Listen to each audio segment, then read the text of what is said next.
സ്വർഗമാ സ്വർഗം.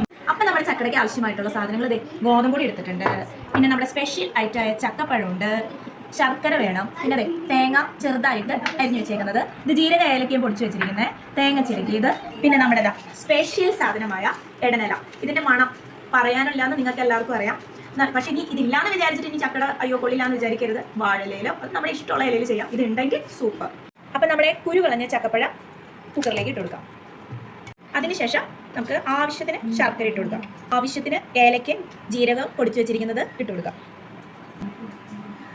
ആവശ്യത്തിന് തേങ്ങ ചിരകിയത് ഇട്ട് കൊടുക്കാം, ആവശ്യത്തിന് വേണമെങ്കിൽ നമുക്ക് ഉപ്പിട്ട് കൊടുക്കാം. ഞാനിവിടെ ഇടുന്നുണ്ട്, നിങ്ങൾക്ക് വേണമെങ്കിൽ ഇട്ട് കൊടുക്കും. വെള്ളം ഒഴിച്ചു കൊടുക്കാം. അപ്പോൾ നമ്മുടെ കുക്കറിൽ ഒരു വിസിലിന് ശേഷം ചക്ക അതെ സൂപ്പറായിട്ട് റെഡി ആയിട്ടുണ്ട്. എന്നിട്ട് പൊടിയിട്ട് നമ്മുടെ ചക്കടയ്ക്കുള്ള പരിവമാക്കിയെടുക്കാം. അങ്ങനെ നമ്മൾ പരത്തി റെഡി ആക്കിയിട്ടുണ്ട്. ഇനി നമുക്കിത് ഇഡ്ഡലി പാത്രത്തിൽ വെച്ച് ആവിയേറ്റി വേവിച്ചെടുക്കാം.